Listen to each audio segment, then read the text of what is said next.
السلام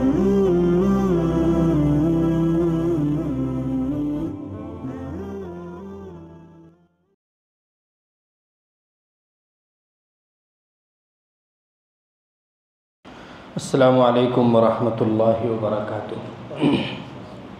الحمدللہ نحمده ونستعینه ونستغفره ونؤمن به ونتوکل علیہ ونعوذ باللہ من شرور انفسنا ومن سیئات اعمالنا من يهده اللہ فلا مضل له ومن يضلل فلا هادی له ونشهد ان لا الہ الا اللہ وحدہ لا شریک له ونشهد أن محمدًا عبده ورسوله۔ قال الله تبارك وتعالى في القرآن المجيد: يا أيها الذين آمنوا اجتنبوا كثيرا من الظن إن بعض الظن إثم ولا تجسسوا ولا يغتب بعضكم بعضا أيحب أحدكم أن يأكل لحم أخيه ميتا فكرهتموه واتقوا الله إن الله تواب رحيم۔ صدق اللہ العظیم۔ معزز سامعین کرام، اللہ تبارک و تعالی نے دنیا میں انسانوں کو جو کام کرنے کا ایک موقع عنایت کیا، ایک میدان مہیا کیا، اعمال صالحہ میں بڑھ چڑھ کر حصہ لینے کی جو عقل سلیم عطا فرمائی، اسی طریقے سے اپنے بندوں کو، مخصوص بندوں کو اپنے کام کے لیے منتخب کیا، صرف اس لیے کہ اللہ تبارک و تعالیٰ ان سے راضی ہیں۔ تو ٹھیک اسی طرح سے اللہ تبارک و تعالیٰ کے کچھ ایسے بندے بھی ہیں اسی روئے زمین پر کہ جن سے اللہ تبارک و تعالیٰ ایک منٹ کے لیے بھی راضی نہیں۔ وہ کتنے بھی نیک کام کرتے رہیں، کتنے بھی اعمال صالحہ کا دم بھرتے رہیں، لیکن پھر بھی ان کا کوئی عمل مقبول نہیں، اور وہ کافر نہیں ہیں، وہ مسلمان ہی ہیں۔ بظاہر جو اسلام کا لیبل لگا ہوا ہے وہ ان کے اوپر بھی لگا ہوا ہے، وہ بھی دائرہ اسلام میں ہے۔ کیوں؟ کیونکہ اللہ تبارک و تعالیٰ نے جس طرح سے کام کو کرنے کا حکم دیا اس طرح سے نہیں کر رہے ہیں، اس کام سے ہٹ کر اپنی منمانی زندگی گزار رہے ہیں۔ تو اس کا مطلب یہ ہوا کہ اللہ تبارک و تعالیٰ کی رضا ہماری زندگی کے لمحات میں بھی شامل ہے۔ اللہ تبارک و تعالیٰ کا اور ہمارا تعلق صرف یہی نہیں ہے کہ ہم 5 وقت کی نماز پڑھ لیں، مال ہو جائے تو زکوٰۃ دے دیں، اس سے بھی زیادہ ہو جائے تو حج پہ چلے جائیں۔ اسی طریقے سے اور بھی بہت سارے جو رفاہی کام ہیں ان کو انجام دیں، اور اس کے بعد اللہ تبارک و تعالیٰ کا اور ہمارا تعلق ختم ہے، اب ہم جو چاہیں کریں۔ ایسا نہیں ہے۔ ہماری زندگی کے ہر کام میں، زندگی کے ہر میدان میں اللہ تبارک و تعالیٰ کی رضا اور اس کا کنیکشن شامل حال ہے، دنیاوی امور میں بھی اور آخرت کے امور میں بھی۔ اب دنیاوی امور اور آخرت کے امور کو کچھ عقل مند انسان اللہ تبارک و تعالیٰ کی رضا کو شامل حال کر کے تمام کو آخرت کا کام بنا دیتے ہیں، اور اللہ تبارک و تعالیٰ جن سے راضی نہیں ہے وہ آخرت کے کاموں کو بھی اس میں کچھ چیزوں کی ملاوٹ کر کے دنیا کا کام بنا دیتے ہیں۔ بس یہ فرق بنیادی ہے کہ جس کو اللہ تبارک و تعالیٰ نے ہدایت دے رکھی ہے وہ اپنے دنیاوی کاموں کو بھی مصلحت کے پیش نظر ایسے کاموں کو اختیار کر کے آخرت کے کاموں پر، اسی طریقے سے اپنے دنیاوی تمام مشاغل کو آخرت کے کاموں پر شامل کر دیتے ہیں۔ لیکن جو بے وقوف ہوتے ہیں، عقل سے پیدل لوگ ہوتے ہیں، وہ آخرت کے کاموں کو بھی دنیا کے کاموں میں شامل کر دیتے ہیں۔ ابھی بات سمجھ میں نہیں آئی، اور بات کلیئر بھی نہیں ہوئی، واضح بھی نہیں ہوئی، اور کوئی بھی بات واضح تب ہوتی ہے جب مثال دی جاتی ہے۔ دیکھیے، اللہ تبارک و تعالیٰ نے ایک انسان کو پیدا کیا، جیسے ہم سب کو پیدا کیا، بالغ ہوتے ہی نماز کا حکم اس کی طرف متوجہ ہو گیا کہ تجھے نماز پڑھنی ہے۔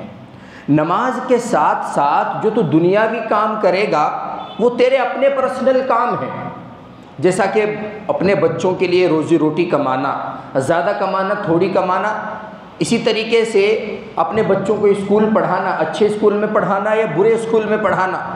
تو ایک ہے دنیا کا کام کہ اللہ تبارک و تعالیٰ نے اس کو عبادات کا حکم دیا، اور ایک ہے دنیا کا کام کہ وہ اپنے بچوں میں رہتا ہے، اپنی فیملی میں رہتا ہے، اسی طریقے سے دیگر امور کو انجام دیتا ہے جن کا نہ آخرت سے کوئی تعلق ہے، نہ ثواب سے کوئی تعلق ہے، نہ گناہ سے کوئی تعلق ہے۔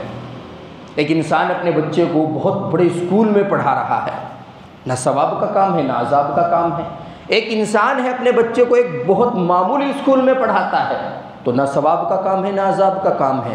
لیکن سمجھدار انسان کیا کرتا ہے؟ یہیں سے نیت کو سدھار لیتا ہے، اور نیت کو سدھار کر یہ سوچ کر اپنے بچے کو داخلے کے لیے تیار کرتا ہے کہ میرا بچہ اچھی تعلیم حاصل کرے گا تو دین کی صحیح سمجھ اس کو آئے گی۔ دین کی اور دنیا کی صحیح سمجھ اگر ایک ساتھ اس کو آ گئی تو نہ یہ دینی کاموں میں حد سے تجاوز کرے گا، بدعات کو داخل کرے گا، اور نہ دنیاوی کاموں سے، دنیاوی چیزوں سے مرغوب ہو کر آخرت کو بھلائے گا۔ بس یہ عقل مند انسان کی پہچان ہے کہ اس نے ذرا سی نیت کی، ذرا سا ارادہ کیا اور دنیا کے کام کو بھی آخرت کے کام میں بدل دیا۔ اب کام دنیا کے کر رہا ہے اور عبادت کا ثواب مل رہا ہے۔ بظاہر اس کا بچہ اسکول میں پڑھ رہا ہے، بہت زبردست اسکول میں تعلیم حاصل کر رہا ہے، لیکن اس کا وہاں پڑھنا بھی عبادت میں شامل ہو گیا۔ اور ایک بیوقوف انسان ہے، اس کو بھی اللہ تبارک و تعالیٰ نے بلوغت کے بعد نماز کا حکم دیا، زکوٰۃ کا حکم دیا۔ اب یہ کیا کرتا ہے؟ دنیاوی کاموں میں اس قدر مشغول ہو جاتا ہے کہ دنیاوی کاموں کو آخرت کے کاموں پر ترجیح دینے لگتا ہے۔ نماز بعد میں ہے، پہلے میرا کاروبار ہے۔ زکوٰۃ بعد میں ہے، پہلے مجھے پلاٹ خریدنا ہے، مکان خریدنا ہے۔ حج بعد میں ہے، پہلے مجھے بیٹے اور بیٹی کی شادی کرنی ہے۔ اسی طریقے سے اعمال صالحہ بعد میں ہے، پہلے مجھے اپنی ان مشاغل کو دیکھ لینا ہے جن کی وجہ سے میں کافی پریشان ہوں۔ تو اب اس کی تمام عبادتیں اگر یہ کرتا بھی ہے، نماز پڑھنے آیا، دماغ اس کا کاروبار میں ہے، زکوٰۃ دے رہا ہے، دل اس کا دکھ رہا ہے، حج کرنے جا رہا ہے، بیت اللہ شریف دیکھنے جا رہا ہے، اللہ تبارک و تعالیٰ کی عبادت کے لیے جا رہا ہے، لیکن اللہ تبارک و تعالیٰ کی عبادات میں اس کا من نہیں ہے، اس کو ہمیشہ اپنی معاش کی فکر رہتی ہے، تو یہ عقل کا پھیر ہے اور یہی بے وقوفی ہے کہ جس ایک سوچ نے اس کے اعمال صالحہ کو بھی اعمال سیئہ میں داخل کر دیا۔ تو اتنا بڑا فرق پڑتا ہے اعمال کے اندر نیتوں کا اور پھر نیتوں کے بعد ارادوں کا۔ تو عقل مند انسان دنیا کے کاموں کو آخرت کے کام بنا دیتا ہے، اور بے وقوف انسان آخرت کے کاموں کو بھی دنیاوی کام بنا دیتا ہے۔ ایک بات۔ دوسری بات یہ ہے کہ جیسے اللہ تبارک و تعالیٰ نے انسان کو ظاہری بیماریاں دی ہیں، یہ دوسری بات کس لیے کہی جا رہی ہے؟ اس لیے کہی جا رہی ہے کہ انسان ایسا کیسے بن سکتا ہے کہ وہ اپنے دنیاوی کاموں کو بھی اگر کرے اس پر بھی اس کو اجر ملے۔ بزنس کر رہا ہے، جاب کر رہا ہے، آفس میں بیٹھا ہے، اے سی میں بیٹھا ہے، بظاہر اس کا اپنا ذاتی کام ہے، نہیں کرے گا تو شریعت نہیں پوچھے گی۔ گھر میں خرچ کے لیے بہت سارا پیسہ، غلہ اناج اتنا ہے کہ یہ آرام سے کھا سکتا ہے، بچوں کو کھلا سکتا ہے، پھر بھی اونچی اونچی جاب کی تلاش میں ہے، بڑے بڑے آفس میں کام کرنا چاہتا ہے، بڑی بڑی کمپنیوں کو اپنے انڈر میں لینا چاہتا ہے۔ تو ایسا کیا کیا جائے کہ دنیاوی کام ہم کریں اور اعمال اللہ تبارک و تعالیٰ ان کو صالحہ شمار کرے، اللہ تبارک و تعالیٰ ان پر اجر ایسا دے جیسا کہ اعمال صالحہ پر۔ تو یہ دوسرے نمبر کی بات کا اس لیے جاننا ضروری ہے۔ تو سب سے پہلے سمجھیے کہ انسان کو اللہ تبارک و تعالیٰ نے کچھ ظاہری بیماریاں دی ہیں، کچھ باطنی بیماریاں دی ہیں۔ ظاہری بیماریاں جیسے انسان کو بخار ہوتا ہے، کف ہو جاتی ہے، کھانسی ہو جاتی ہے، نزلہ زکام ہو جاتا ہے، اور کبھی کبھی انسان کو جیسا کہ ہم دیکھتے ہیں بڑی بیماری ہو جاتی ہے جن کو بیان کرنے کی بھی ضرورت نہیں ہے، انسان پریشان، حیران اور سرگرداں ہو جاتا ہے۔ کبھی کبھی اتنی بڑی بیماری ہو جاتی ہے کہ انسان موت اور زندگی کے بیچ میں جھوجنے لگتا ہے۔ تو ٹھیک اسی طرح سے اللہ تبارک و تعالیٰ نے کچھ لوگوں کے اندر سب کے اندر نہیں، لیکن ہاں اکثر لوگوں کے اندر ایسی باطنی بیماریاں دے دی ہیں، پیدا کر دی ہیں کہ ان کے آخرت کے کام جن کو وہ اسپیشل آخرت کے لیے کر رہے ہیں، جو خاص طور سے اللہ کی رضا کے لیے کیے جا رہے ہیں، جو خاص طور سے اللہ کو راضی کرنے، اللہ کو منانے اور اپنے درجات کو بلند کرنے کے لیے کیے جا رہے ہیں، وہ کام بھی بیکار چلے جاتے ہیں، چاہے کہ اس کے دنیاوی کام آخرت میں شامل ہوں۔ تو جو اصل کام ہے ان کا ثواب بھی جاتا رہتا ہے۔ تو وہ کون سی باطنی بیماریاں ہیں جس کی وجہ سے انسان کا اتنا بڑا نقصان ہوتا ہے کہ آخرت کے کام بھی بیکار چلے جاتے ہیں، عبادتیں بھی اس کی بیکار چلی جاتی ہیں، نیک کام بھی اس کے منہ پر پھینک کر مار دیے جاتے ہیں۔ تو ایسی باطنی بیماریوں میں سب سے پہلا نمبر آتا ہے حسد کا۔ جی ہاں، یہ روح کی بیماری ہے، یہ ایسی بیماری ہے جیسے کینسر خون میں سرایت کرتا ہے، اور انسان یہ نہیں کہہ سکتا کہ میری بازو میں کینسر کا اثر ہے، نعوذ باللہ، میری جو ہے چھاتی میں کینسر، پوری جسم اور پوری باڈی اس میں انوالو ہوتی ہے، ملوث ہوتی ہے۔ تو اسی طرح حسد ہے کہ روح کے اندر ہر ایک جزو اور عضو کے اندر ایسے سرایت کیا ہوا ہوتا ہے جیسے ظاہری بیماریوں میں کینسر ہوتا ہے۔ اسی لیے کلام پاک میں اللہ تبارک و تعالیٰ نے حضور صلی اللہ علیہ وسلم کو ارشاد فرمایا اور کہا، قل اعوذ برب الناس، میں لوگوں کے شر سے پناہ چاہتا ہوں یا پناہ میں آتا ہوں، ملک الناس الہ الناس من شر الوسواس الخناس الذی یوسوس فی صدور الناس من الجنۃ والناس، لوگوں کے شر سے پناہ، اسی طریقے سے ہر ایک چیز کے شر سے پناہ، اور اسی طرح سورہ فلق میں ہے وَمِن شَرِّ حَاسِدٍ إِذَا حَسَدَ، اور حاسد کے شر سے پناہ جب وہ حسد کرنے پر اتر آئے۔ تو حسد کس کو کہتے ہیں؟ یہ کون سی بلا اور کون سی مصیبت کا نام ہے جس کے بارے میں شریعت اتنی زیادہ سینسٹیو ہے اور حساس ہے؟ حسد نام ہے کسی کے نعمت کی، اب وہ نعمت چاہے اخروی نعمت اس کے پاس ہو، جیسے علماء کرام کے پاس اخروی نعمتیں ہوتی ہیں، اور چاہے دنیاوی نعمتیں اس کے پاس ہوں، جیسے مال و دولت، زمین و جائیداد، حویلیاں، کوٹھیاں، بنگلے، تو اس کی جو نعمت اس کے پاس ہے اس کے زوال کی تمنا کرنا، یہ کوشش کرنا اور یہ سوچنا کہ اس کے پاس یہ کیوں ہے، یہ ہلاک ہو جانا چاہیے، اس کی تمام نعمتیں چھن جانی چاہیے، یہ حسد ہے۔ اب آپ سوچیں گے کہ ایسا تو ہم نہیں سوچتے، ایسا تو ہم کسی کے بارے میں بھی نہیں سوچتے۔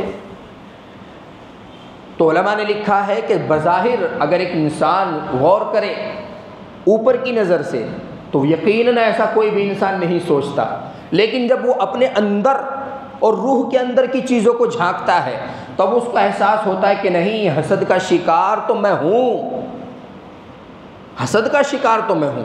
حسد ایک ایسی مصیبت ہے کہ یہ ہو بھی جاتی ہے، پتہ بھی نہیں چلتا، انسان کرتا بھی رہتا ہے، احساس بھی نہیں ہوتا، اعمال صالحہ ضائع بھی ہوتے رہتے ہیں اور اس کو اندازہ تک نہیں ہوتا، ایسی مہلک بیماری ہے۔ اسی لیے نبی آخر الزمان صلی اللہ علیہ وسلم نے ارشاد فرمایا کہ حسد نیکیوں کو ایسے کھا جاتا ہے جیسا کہ آگ لکڑی کو کھا جاتی ہے۔ اب ایک صاحب نے دارالعلوم دیوبند میں ایک استفتاء ڈالا کہ حضرت ایک حدیث ہے کہ حسد نیکیوں کو اس طرح کھا جاتا ہے جس طرح سے آگ لکڑی کو کھا جاتی ہے، تو ہم نے لوگوں کے ساتھ جو اچھے کام کیے ہیں، یعنی حقوق العباد کے تعلق سے ہمارے اکاؤنٹ میں اللہ تبارک و تعالیٰ کے یہاں جو اعمال صالحہ ہیں، تو کیا وہ بھی برباد ہو جائیں گے؟ کیونکہ اگر ہم کسی سے حسد کر رہے ہیں تو ایسا ہو سکتا ہے کہ بھئی ہماری نمازوں کا ثواب جاتا رہے، ہماری زکوٰۃ کا ثواب جاتا رہے، عبادات کا ثواب جاتا رہے، لیکن ہم نے جو حقوق العباد میں بہت اچھے اچھے کام کیے ہیں تو کیا وہ بھی چلے جائیں گے؟ تو دارالعلوم دیوبند سے جواب آیا، میں آج صبح اس کو دیکھ رہا تھا، انہوں نے لکھا کہ حسد ایک ایسی بیماری ہے جس کے بارے میں نبی کریم صلی اللہ علیہ وسلم کا جو حکم ہے وہ عام ہے کہ حسد نیکیوں کو اس طرح کھا جاتا ہے، اب وہ نیکیاں کوئی بھی ہوں، حقوق العباد کے تعلق سے آپ نے کی ہوں، چھپ کر آپ نے کی ہوں، آپ ان کو کتنا بھی بڑا سمجھ رہے ہوں، کتنی چھوٹی سے چھوٹی نیکی ہو، تمام نیکیوں میں یہ حسد آگ لگا دیتا ہے۔ اللہ تبارک و تعالیٰ جس طرح سے اخلاص کے ساتھ کیے ہوئے ایک چھوٹے سے کام کو 700 گنا تک بڑھا کر دیتا ہے، اسی طرح حاسد کے ایک حسد کرنے سے 700 سے بھی زیادہ نیکیاں اس کی ضائع بھی کر دیتا ہے۔ معاملہ دونوں طرف سے ہے، فاذکرونی اذکرکم، مجھے یاد کرو میں تمہیں یاد کروں گا۔ 50-50 ہے، ایسا نہیں کہ صرف میں ہی رحمان رہوں، میں ہی غفار رہوں، میں ہی رزاق رہوں اور تم جو چاہے کرو میری رحمانیت کا فائدہ اٹھا کر، نہیں۔ اگر میں ایک نیکی پر 700 نیکیاں نواز سکتا ہوں تو ایک گناہ پر 700 نیکیاں ضائع بھی کر سکتا ہوں۔ تو احادیث مبارکہ میں بالکل صاف طریقے سے اللہ تبارک و تعالیٰ نے، اللہ کے رسول صلی اللہ علیہ وسلم نے صاف اور کلیئر کر دیا کہ حسد ایک ایسی بیماری ہے جس سے انسان نیکیوں سے اس طرح خالی ہو جاتا ہے کہ اس کا احساس تک نہیں ہوتا۔ اب یہ حسد ہوتا کیوں ہے، کیسے ہوتا ہے؟ کسی نے کوئی سامان لیا، اب اس کو دیکھ کر ہمیں جلن ہوتی ہے۔ کسی نے ہم سے اچھا کوئی عالیشان بنگلہ اور محل خرید لیا، کوئی فلیٹ خرید لیا، اب ہمیں لگتا ہے کہ اس نے کیسا خرید لیا یار، مجھ سے اچھا اس کا کام نہیں، مجھ سے اچھا کاروبار نہیں، یہ کیسے ہو سکتا ہے؟ It's not possible. اس کی تحقیق میں لگ گیا، یہ ہوا کیسے؟ آپ کو ضرورت نہیں ہے۔ تو اگر یہ سچویشن آپ کے دماغ میں کبھی کبھی آتی ہے تو دس از حسد، بس یہی حسد ہے۔ اب اور کچھ سوچنے سمجھنے کی ضرورت نہیں، صرف اپنی اصلاح کی ضرورت ہے۔ اب اس کا علاج کیسے کریں؟ یہ بڑی ایک مصیبت ہے لوگوں کے سامنے۔ تو جب اتنی بڑی مصیبت ہے، اس کا علاج تو ہوگا۔ جیسے دنیا کی تمام بیماریوں کا تقریباً علاج ہے، تو اس کا بھی تو کوئی علاج ہے۔ علماء نے لکھا ہے کہ اس کے بہت سارے علاج ہیں۔ جیسے ہی دماغ میں آپ کے آئے کہ میں حسد کا شکار ہو رہا ہوں، فوراً استغفر اللہ کی کثرت کریں۔ دوسرے، جس آدمی سے حسد ہو رہا ہے، آپ کو جس سے جلن ہو رہی ہے اور جس نعمت پر ہو رہی ہے، اس کے پاس اسی نعمت کی خوشی میں، کسی نے گاڑی خریدی، آپ کو جلن ہو رہی ہے، تو آپ مٹھائی کا ایک ڈبہ لے کر جائیے کہ مجھے بڑی خوشی ہوئی، آپ نے گاڑی خریدی ہے اس لیے آپ منہ میٹھا کیجئے۔ وہ خود سوچے گا کہ یہ کام مجھے کرنا چاہیے تھا، سامنے والا کر رہا ہے۔ اس کی جو ہے ایک عظمت آپ کے لیے ابھرے گی، آپ کے لیے اس کی عزت بڑھے گی۔ تو یہ تمام چیزیں آپ کے دل میں اور اس کے دل میں ایک دوسرے کے لیے محبت پیدا کرے گی، اور محبت ایک ایسی چیز ہے جب وہ پیدا ہونی شروع ہو جاتی ہے تو تمام نفرتوں کو اکھاڑ کر پھینک دیتی ہے۔ اسی لیے نبی کریم صلی اللہ علیہ وسلم دعا مانگا کرتے تھے، اللہم اجعلنی محسودا ولا تجعلنی حاسدا، کہ یا اللہ دنیا جہان کی تمام خوبیاں مجھ میں رکھ دے، مجھے ایسا بنا دے کہ لوگ مجھ سے جلیں، کوئی بات نہیں ہے، لیکن میں کسی سے جلنے والا نہ ہوں، نہ تو کسی کے مال پر جلنے والا ہوں، نہ کسی کے اعمال پر جلنے والا ہوں۔ اور حسد دونوں ہی فیلڈ میں ہوتا ہے، دنیاوی امور میں بھی ہوتا ہے اور آخرت کے امور میں بھی ہوتا ہے۔ اب آپ دنیا میں جو حسد ہوتے ہیں ان کو تو آپ دیکھتے ہیں، بہت قریب سے دیکھتے ہیں، اور علم کے اعتبار سے جو حسد ہوتے ہیں ان کو ہم بہت قریب سے دیکھتے ہیں کہ کیسے کیسے لوگ حسد کا شکار ہوتے ہیں۔ تو حسد ایک ایسی بیماری ہے کہ اگر کسی کے اندر ہے تو جیتے جی اس کو کسی کام کا نہیں چھوڑتی۔ اس لیے جتنا جلدی ہو سکے اس مصیبت سے چھٹکارا پانے کی کوشش کرنی چاہیے۔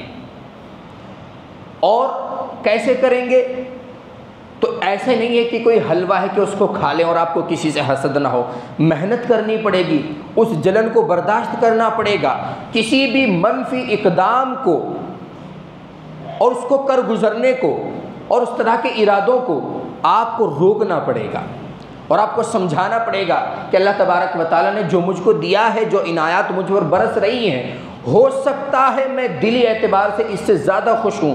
آج مجھے نظر آ رہا ہے کہ اس نے گاڑی خرید لی، لیکن ہو سکتا ہے کہ اس کے گھریلو حالات اچھے نہ ہوں۔ اللہ تبارک و تعالیٰ نے میرے گھریلو حالات بہت اچھے کیے ہوئے ہیں، تو اللہ تبارک و تعالیٰ کا زیادہ سے زیادہ شکر ادا کرے، اور جب بندہ شکر ادا کرنے لگتا ہے تو لئن شکرتم لأزیدنکم، جتنا شکر کرنے لگو گے اتنا بڑھا کر اللہ تبارک و تعالیٰ عنایت کرنے لگیں گے۔ تو ایک بیماری، اس کا علاج، اس کے اسباب اور علل اور اس کا خاتمہ یہ آپ کے سامنے آیا۔ دوسری روح کی بیماری ہے بغض، عداوت، دل میں کسی سے کینہ پال لینا۔ بہت سے علماء کا کہنا ہے کہ حسد اور کینہ ایک ہی چیز ہے۔ کینہ ہم اردو زبان میں بول دیتے ہیں اور حسد ہم اسی کو عربی زبان میں بول دیتے ہیں۔ اور کچھ علماء کا کہنا یہ ہے کہ دل میں جب حسد ہوتا ہے، اگر وہ حسد منفی انداز سے باہر نکل کر آ جائے تو وہ ہے شر، اور اگر وہ اندر ہی اندر رہ جائے تو وہ ہے کینہ۔ تو بغض اور عداوت، حسد، کینہ، کپٹ تقریباً ایک جیسی چیزیں ہیں۔ اور دوسری یہ کہہ لیجئے کہ تیسری روح کی جو بیماری ہے وہ ہے غیبت، غیبت کرنا، پیٹھ پیچھے ایسی بات بیان کرنا کہ جس کے بارے میں وہ بات کہی جا رہی ہے اگر وہ سن لے تو اس کو بھلی معلوم نہ ہو، اس کا دل دکھے کہ کیوں میرے بارے میں ایسی بات کہی جا رہی ہے۔ تو نبی کریم صلی اللہ علیہ وسلم نے جب اس کی قباحت بیان کی تو صحابہ کرام نے عرض کی یا رسول اللہ، اگر فلاں شخص میں وہ بات ہو جو ہم بیان کر رہے ہیں تو کیا تب بھی گناہ ہے؟ حضور صلی اللہ علیہ وسلم نے فرمایا تبھی تو غیبت ہے۔ اگر اس کے اندر وہ بات ہے ہی نہیں، سراپا الزام لگایا جا رہا ہے تو یہ تو بہتان ہے، اور اس کا جو عقاب ہے اور اس کی جو سزا ہے وہ تو اور بڑھی ہوئی ہے، اس کا تو تم اندازہ بھی نہیں لگا سکتے۔ تو ایک ہے ہمارے معاشرے میں مہلک مرض ہے غیبت۔ ذرا ذرا سی باتوں پر ہم ساس جو ہے بہو کی غیبت، بہو جو ہے ساس کی غیبت، سسر جو ہے اپنی بہو کی غیبت کر رہا ہے، بیٹا باپ کی کر رہا ہے، باپ بیٹے کی کر رہا ہے، چچا اپنے بڑے جو ہے بھائی کی کر رہا ہے، اسی طریقے سے بھتیجا چچا کی کر رہا ہے۔ عام مصیبت لوگوں میں پھیل گئی ہے غیبت، جبکہ اتنا بڑا گناہ ہے الغیبۃ اشد من الزنا۔ سوچئے ایک مرتبہ، عقل کو جھنجھوڑ دیتی ہے حدیث یہ، اور حدیث کا ایک ٹکڑا الغیبۃ اشد من الزنا، کہ غیبت زنا سے بھی زیادہ سخت ہے، کیونکہ انسان زنا کرتا ہے تو اس کو شرم محسوس ہوتی ہے اور اپنے اندر وہ اپنے آپ کو مجرم سمجھتا ہے، لیکن غیبت ایک ایسا گناہ ہے کہ اس کو کرتے وقت احساس نہیں ہوتا، کر کے فارغ ہو جاتا ہے تو اپنے گناہ کا اور اپنی غلطی کا احساس نہیں ہوتا، اور بسا اوقات سامنے والا اتنا بدظن ہو جاتا ہے کہ جس کے بارے میں آپ نے غیبت کی ہے نعوذ باللہ اس کے قتل تک کی تیاریاں کر لیتا ہے، اس کے خلاف طرح طرح کی سازشیں رچنے کے لیے تیار ہو جاتا ہے، طرح طرح کے پلان بنا لیتا ہے۔ اب جو سمجھدار لوگ ہوتے ہیں وہ پہلے معاملے کی تحقیق کرتے ہیں، اور جو غیر سمجھدار لوگ ہوتے ہیں وہ فوراً غصے میں آ جاتے ہیں۔ تو یہ بھی ایک ایسی مہلک بیماری ہے، ایسی خطرناک وبا ہے، روح کی بیماری، جو انسان کے تمام اعمال کو ایک دم بیکار کر کے رکھ دیتی ہے۔ اسی طریقے سے چوتھے نمبر پر روح کی جو بیماری ہے وہ ہے چغلی، جس کو عربی زبان میں نمیمہ کہتے ہیں۔ ہوا یمشی بالنمیمہ، وہ تو چغلیاں کرتا پھرتا ہے، عربی زبان کا ایک محاورہ ہے۔ چغلی کس کو کہتے ہیں؟ غیبت میں اور چغلی میں فرق یہ ہے کہ غیبت کسی کا عیب بیان کیا جاتا ہے، بس اس کی اس کے سامنے، اس کی اس کے سامنے، یہ نہیں ہوتا اس میں۔ اور چغلی میں کیا ہوتا ہے کہ اس کی اس کے سر اور اس کی اس کے سر، جس کو لگائی بجھائی کہتے ہیں۔ یہ تو اور بھی خطرناک بیماری ہے، اور عام طور پر ہماری جو عورتیں ہیں ان میں تو اس قدر پائی جاتی ہے کہ الامان والحفیظ۔ ہمارے والد صاحب کہا کرتے ہیں کہ میں نے بہت ساری عورتوں کو کلام پاک پڑھتے ہوئے غیبت کرتے دیکھا، چغلی کرتے دیکھا۔ نماز پڑھ رہی ہیں، مصلی پر بیٹھی ہیں، جیسے ہی سلام پھیرا تو فوراً دوسری عورت سے چغلی کرے گی، تیسری عورت کی۔ تو عبادت کرتے ہوئے بھی ان کو سکون نہیں۔ تو یہ کیسی عبادت ہے؟ کیسی عبادت ہے یہ؟ ظاہر سی بات ہے کہ ایسی عبادت ہے کہ اس کا ثواب تو ملنا نہیں ہے، اس کا اجر تو لکھا نہیں جانا ہے، کیونکہ یہ تو ایک ایسی بیماری کے ساتھ متصل ہو چکی ہے کہ جو اللہ تبارک و تعالیٰ کی نظر میں مبغوض ہے۔ اور ان تمام روح کی بیماریوں کو اللہ تبارک و تعالیٰ نے سورہ حجرات میں بیان کیا، یا ایھا الذین آمنوا اجتنبوا کثیرا من الظن، اے ایمان والو بدگمانی سے بچو، ان بعض الظن اثم، بہت سارے گمان تمہارے ایسے ہیں جو غلط ہوتے ہیں، اور اگر تم تحقیق نہیں کرو گے اور اپنے دماغ میں گمان پال کر سامنے والے کو آپ گنہگار سمجھنے لگو گے تو وہ گناہ تمہارے ذمہ ہوگا۔ وَلَا تَجَسَّسُوا، اور کسی کی ٹوہ بازی میں نہ لگو، کوئی کیا کر رہا ہے، ولا یغتب بعضکم بعضا، اور ایک دوسرے کی غیبت نہ کرو۔ تو بہرحال یہ جو چغلی کا مرض ہے یہ بھی اتنا برا مرض ہے کہ اللہ اس سے بچائے، بڑے بڑے حادثوں کا سبب بنتا ہے۔ جسے ایک واقعہ ہے، ضروری نہیں کہ وہ سچا ہو لیکن سمجھانے کے لیے، ایک عورت نے اپنے ایک مرد کی شکایت کی کسی کاہن کے پاس کہ میرا شوہر مجھے اچھے سے نہیں رکھتا، تو کوئی ایسا کام کیجئے، کوئی ایسا تعویذ دیجئے جس کی وجہ سے میرا شوہر میری اطاعت کرنے لگے، میری بات ماننے لگے، مجھ پر جو ظلم کرتا ہے میں اس کے ظلم سے محفوظ رہوں۔ اب وہ کاہن اس مرد کا پہلے سے دشمن تھا، اس عورت سے بولا کہ اس کا علاج تو بہت آسان ہے، تمہارا شوہر تمہارا مطیع اور فرما بردار ہوگا، لیکن تمہیں کیا کرنا ہے، اس طرح سے اس کی داڑھی کے 2 بال کاٹ کر لانے ہیں، بس اتنا کام ہے، میرے پاس صرف 2 بال کاٹ کر لانے ہیں جب وہ سو جائے۔ اس کی بیوی بولی تو بہت آسان ہے، وہ تو اتنی گہری نیند سوتے ہیں کہ آگ ادھر سے لگ کر ادھر چلی جائے ان کو پرواہ نہیں ہوتی، میں یہ کام کر دوں گی۔ اور اب اس کے شوہر کو بولتا ہے تنہائی میں الگ سے بلا کر کسی دن کہ یاد رکھنا تیری بیوی تیرے ظلم سے اور تیرے فساد سے پریشان ہو کر تجھے قتل کرنا چاہتی ہے، اور اگر تجھے یقین نہیں ہے تو ایک دن تو نیند کا اور سونے کا ناٹک کرنا، یعنی کہ ایسے لیٹ جانا جیسا کہ تم سو رہے ہو لیکن دراصل تم اپنی آنکھوں کو کھول کر رکھنا، اور دیکھو وہ تمہارے پاس رات کو تمہارا گلا ریتنے کے لیے، ذبح کرنے کے لیے اس طرح لے کر آئے گی۔ ابھی اچانک اتنی بڑی خبر سن کر گھبرا گیا، نیند تو اس کی ایسے ہی بھاگ جانی تھی، اب یہ چارپائی پر بیڈ پر لیٹ گیا، انتظار کر رہا ہے۔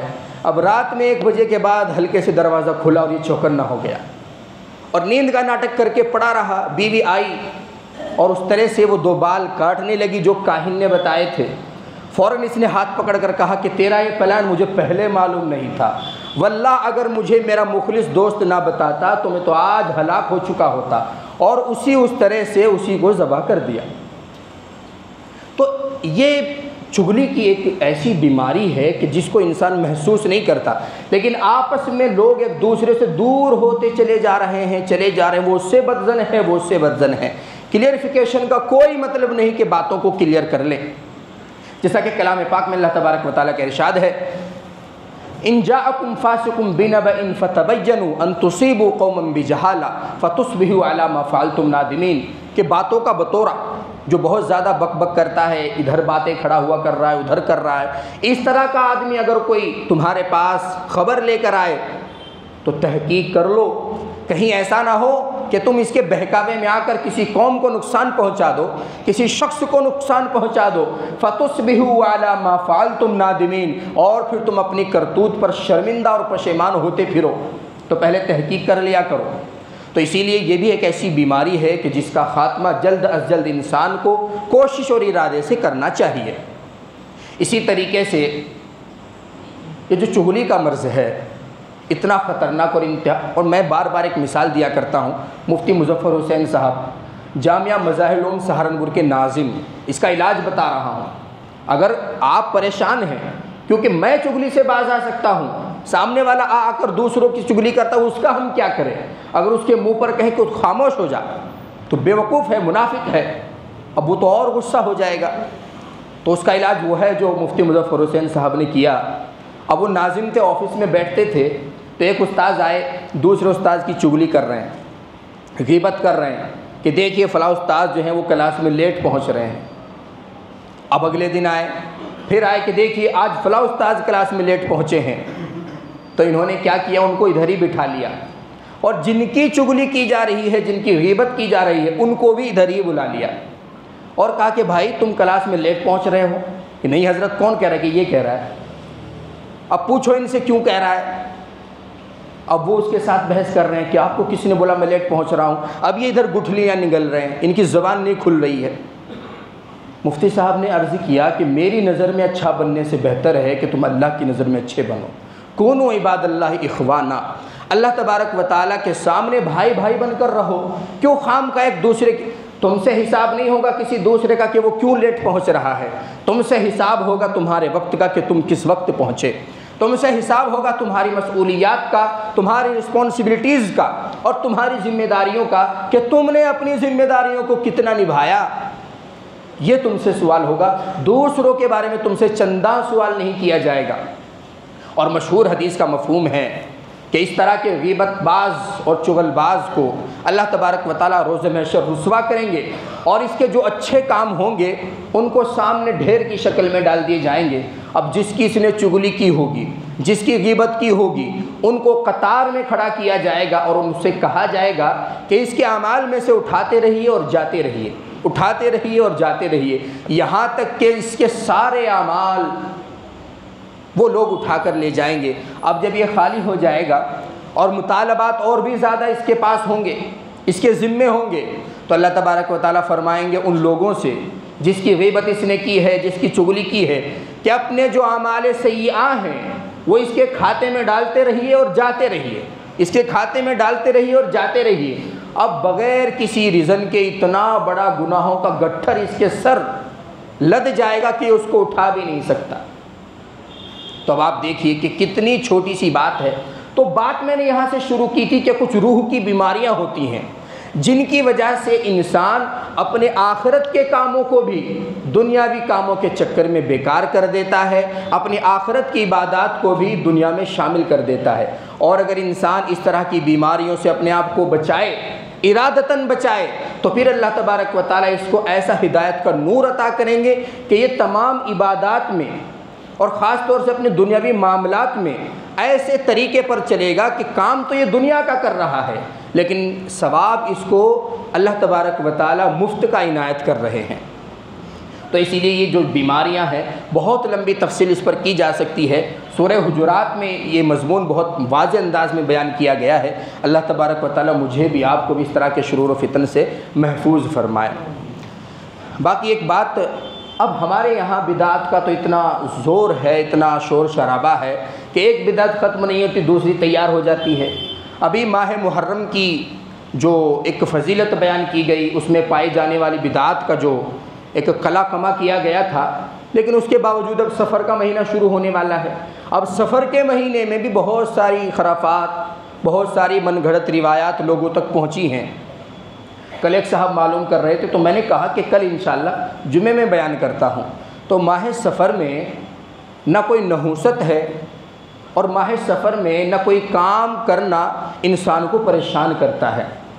اب چاہے وہ شادی کے حوالے سے ہو یا اسی طریقے سے ایک جگہ سے دوسری جگہ منتقلی کے حوالے سے ہو یا اسی طرح کوئی نیک کام کرنے کے حوالے سے ہو، بزنس اسٹارٹ کرنے کے حوالے سے ہو، دکان خریدنے کے حوالے سے ہو، کوئی بھی نحوست نہیں۔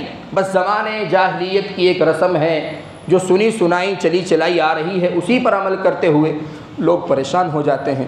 کل ایک صاحب معلوم کر رہے ہیں کہ ہم کہیں اور شفٹ ہونا چاہتے ہیں، تو کیا اس طرح کا کچھ مسئلہ ہے؟ لیکن اللہ کا شکر ہے کہ دینی مزاج ہے، فوراً معلوم کرتے ہیں۔ تو اسی لیے جس طرح محرم الحرام میں پائے جانے والی بدعات کا نہ سر ہے نہ پیر ہے، اسی طرح ماہ سفر میں نہ نحوست ہے اور بدفعلی مراد لینا تو ویسے بھی اسلام میں جائز نہیں ہے۔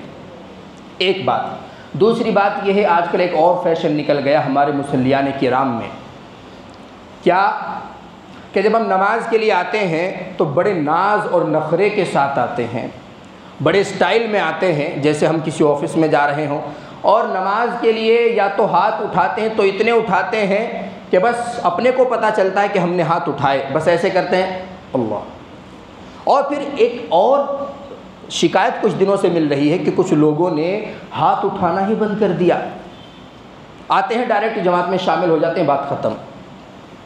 تو کانوں تک ہاتھ اٹھانا، اچھی طرح ہاتھ اٹھانا، تاکہ آپ کی یہ والی ہتھیلیاں اور ان کی سفیدی قبلے کی طرف ہو جائے، یہ سنت مؤکدہ ہے، اور مؤکدہ علی الکفایہ نہیں کہ اگر کوئی ایک آدمی اٹھا لے تو بس سب کی طرف سے کافی، ہر ایک کے لیے الگ الگ سنت مؤکدہ ہے۔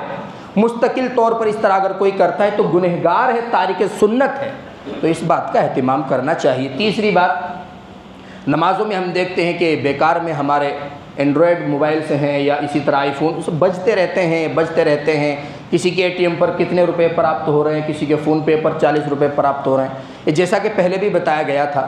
تو نماز سے پہلے جس طرح سنت پڑھنا آپ اپنی ذمہ داری سمجھتے ہیں، فرائض پڑھنا اپنی ذمہ داری سمجھتے ہیں، اسی طرح اپنے موبائل کو آف کرنا بھی اپنی ذمہ داریوں میں شامل کریں۔ اور تو الحمدللہ اتنی زیادہ سہولتیں ہیں، ہمارے کوئی ساتھی ہیں انہوں نے ایک ایپ بنایا ہے جو میں نے پچھلی مرتبہ بھی بتایا تھا، باہر بورڈ پہ نوٹس بورڈ پہ وہ لگا ہوا ہے پورا، شاید فرسٹ آپ ڈاؤن لوڈ کریں گے تو چارجیبل ہے، اس کے بعد کوئی چارج زندگی بھر کا نہیں ہے۔ آپ اس میں نمازوں کے اوقات سیٹ کیجئے، گھنٹہ، آدھ گھنٹہ، پون گھنٹہ، اس کے بعد آپ بے فکر ہو جائیے، کب آپ کا موبائل سائلنٹ ہوتا ہے یہ آپ کو خبر نہیں رہے گی، کب آپ کا موبائل اس موڈ سے ہٹتا ہے یہ بھی آپ کو کچھ بھی کرنے کی ضرورت نہیں۔ لیکن چلیے خیر یہ ایک ثانوی درجے کی چیز ہے، لیکن اگر آپ نماز کے لیے آتے ہیں تو اس کو اپنی ذمہ داری سمجھیں کہ آپ کا موبائل مسجد میں نہ بجے جس سے دوسروں کی نمازوں میں خلل واقع نہ ہو، کیونکہ آپ کی نماز کا ثواب آپ کو مل رہا ہے یا نہیں یہ تو اللہ جانتے ہیں، لیکن آپ کی وجہ سے اور آپ کے موبائل کی وجہ سے جو دوسرے لوگ پریشان ہو رہے ہیں اس کا گناہ آپ کو مل رہا ہے یہ آپ بھی جانتے ہیں۔ اللہ تبارک و تعالی عمل کی توفیق عطا فرمائے، اخلاص کے ساتھ ہم سب کو اعمال صالحہ کرنے کی توفیق عطا فرمائے۔